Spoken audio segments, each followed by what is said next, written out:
Bonjour à tous, j'ai le plaisir de vous retrouver dans une nouvelle vidéo qui va être une vidéo test. Ça faisait fort longtemps. Je ne suis pas maquillée, nous allons tester un produit teint aujourd'hui et il va s'agir d'une nouveauté de chez Maybelline qui se présente comme ceci au niveau du packaging dans un tube comme ça. Et donc il s'agit du Perfector 4 en 1. Donc de chez Maybelline, qui nous dit primer, concealer, base de teint et correcteur. Alors écoutez, j'ai hâte de voir ce genre de choses. Je m'attends à un produit qui prépare le teint, je m'attends pas forcément à pouvoir le porter tout seul. Moi qui aime parfois des choses un petit peu plutôt unifiantes, avec un petit peu de couvrance, je pense pas que ce soit l'intention de ce produit-là. Maintenant, je suis curieuse de voir en termes de préparation de peau ce qu'il va être capable de faire. Je l'ai pris en teinte 1 light, ça fait un petit peu comme les bébés crèmes, vous avez que 3 ou 4 teintes je crois il me semble. C'est un produit que je me suis procuré sur le site de Nocibé, il était déjà disponible. Je pense que c'est un produit qui peut arriver aussi sur le site de Beauty Bay. D'ici à ce que je publie la vidéo, j'irai voir s'il est sorti et je vous mettrai les liens disponibles. Donc j'ai hydraté ma peau, j'ai rien fait d'autre comme d'habitude. C'est un produit que je vais appliquer comme base en première intention et on va voir un petit peu comment il se comporte dans un premier temps tout seul.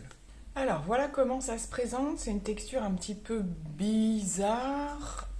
Je pense que ça fait un petit effet un peu fouetté. Vous voyez, au niveau de la texture, c'est quand même assez épais. J'ai énormément de marques en ce moment, j'ai fait pas mal de boutons. Alors c'est pas forcément des boutons qui sortent, mais ça fait des marques en fait. Donc on va tout de suite se rendre compte de l'effet qu'il a dessus. Donc c'est un produit, je me suis dit que c'était plutôt idéal de l'appliquer au doigt dans un premier temps. Alors ce que je constate pour commencer, il faut bien quand même le presser dans la peau pour qu'il disparaisse complètement. Il fait un effet un petit peu velouté et il vient un petit peu combler un peu les pores. Maintenant, je pense que vous le voyez, on n'a pas du tout couvert les imperfections. C'est simplement, ça me fait un petit peu penser peut-être en moins siliconé quand même, à la base de chez Benefit, tout simplement, en teinté. Donc on va continuer à d'autres endroits. Alors, j'ai chaussé mes lunettes pour vous lire un petit peu le descriptif et en même temps observer si on a vraiment ce qui est dit au niveau de l'effet. Donc, ils disent bien une texture fouettée. Donc, une teinte qui s'adapte à ma carnation pour un teint lissé. Il y a quand même des numéros de teinte, il faut faire attention. Je pense que si vous prenez une très foncée, ça va quand même faire une démarcation. Teint lissé et matifié en un instant. Matifié, oui. Ça a complètement matifié, ça c'est sûr, mais pas trop non plus. Donc ça c'est déjà une bonne chose. Unifié, oui, ça unifie pas mal quand même. Ça unifie pas mal. On voit quand même moins mes imperfections. Estompe les pores, matifie la peau, corrige visiblement les imperfections et unifie le teint avec une couvrance légère, appliquée au doigt sur l'ensemble du visage. Donc c'est exactement ce que j'ai fait. Dans l'ensemble, je trouve que ça répond plutôt bien à ce qu'on en attend. Je ne m'attendais pas du tout à quelque chose de couvrant, mais là, vous voyez, en laissant passer les minutes, effectivement, je me rends quand même bien compte que ça a quand même bien... Oui, flouté. C'est pas spectaculaire comme j'ai pu avoir avec certaines bases où tout de suite ça faisait un effet complètement lissé. Il reste des petites irrégularités, mais c'est pas mal quand même. Donc c'est pas précisé en plus sur les packaging, mais moi c'est un produit que j'envisage de porter avec un fond de teint léger à côté, de manière à ce que les deux produits puissent un petit peu s'associer. Et peut-être au niveau du fond de teint léger en question, qui va être pour le coup celui de chez L'Oréal aujourd'hui, avoir un complément au niveau de la base, quelque chose de plus unifié ou quoi. Donc on va regarder ça tout de suite et regarder surtout si ça se comporte bien sous un fond de teint. Alors comme je le disais, pour aujourd'hui, je vais appliquer le fond de teint l'Accord Parfait Nude de chez L'Oréal par-dessus Je reviens juste 2 petites minutes au niveau du produit de chez Maybelline. C'est un produit qui me fait un petit peu penser, mais il n'y a pas la couvrance vu que c'est pas le fond de teint, au fond de teint mousse qui existe depuis très longtemps de la marque. Je pense que c'est peut-être 2 produits d'ailleurs qui peuvent bien s'associer. Moi j'avais arrêté de l'utiliser, ce produit-là, mais c'est vrai qu'en termes de texture, on est sur quelque chose d'assez similaire. Donc c'est parti, je viens poser le fond de teint. Alors j'ai appliqué la première couche de mon fond de teint. Je m'arrête faire une petite pause pour vous dire un petit peu ce que j'en pense en termes de différence ou quoi. Peut-être que ça accroche un petit peu plus au niveau du fond de teint sérum là, de chez L'Oréal. Donc du coup, comme je vous l'avais dit dans ma dernière vidéo, je mélange 2 teintes pour avoir la bonne. En ce moment en tout cas. Et ouais, je sens une petite accroche un peu différente. Alors on va voir, peut-être que ça va... C'est un fond de teint déjà qui tient très très bien, mais ça va peut-être améliorer la tenue pour le coup. On va voir ça. Ce que j'espère, c'est que ça va pas trop le rendre un petit peu plus asséchant. Affaire à suivre, je vous ferai un retour par rapport à ça. Je vais venir en appliquer une couche supplémentaire sur la partie que je souhaite modifier un petit peu. Mais pour l'instant, ça a l'air de se comporter comme d'habitude. Ça n'a pas marqué plus que ça. Ici, c'est une période catastrophique, donc j'ai bousculé tous mes soins, tout ça, donc forcément ma peau réagit. Mais pour le reste, je vois pas trop de différence pour l'instant. Alors je vais finir le reste de mon teint hors caméra. Je vais simplement vous dire ce que j'ai utilisé. Donc là, j'ai fini d'appliquer fond de teint anti-cerne. J'ai pris le Dior Forever qui se passe vraiment très très bien sur moi en ce moment. Toujours pareil, hein, cette zone-là. Forcément que j'ai toujours pas réfléchi aux produits adaptés que je pourrais utiliser. Il va falloir que je m'y mette. J'ai poudré avec la Charlotte Tilbury.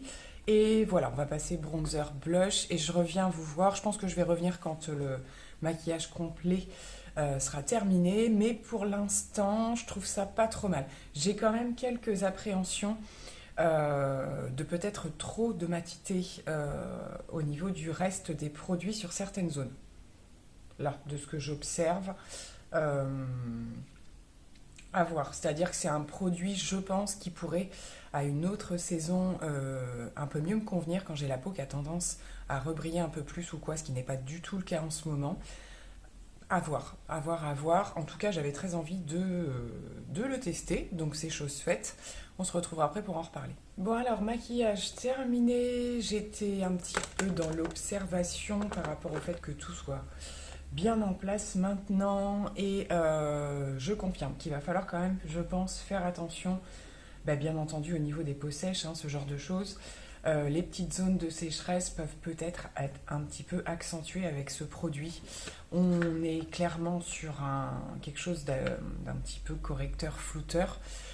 Cependant, il n'y a pas d'hydratation quand même à l'intérieur, donc voilà, il faut faire hyper gaffe. Je pense que ça peut être, pour le coup, pas mal de le mettre simplement au niveau de la zone T. Là, moi, j'ai voulu faire le test sur l'ensemble du visage et ça me permet effectivement de voir sur les zones d'extérieur que c'est peut-être pas du coup nécessaire et ça éviterait peut-être certaines petites démarcations. En attendant, c'est un produit petit prix qui peut être assez sympa au niveau de la base. Comme je vous le disais, j'ai senti le côté un petit peu accrocheur au niveau de la matière, donc ça peut sous-entendre que ça va améliorer aussi la tenue au cours de la journée.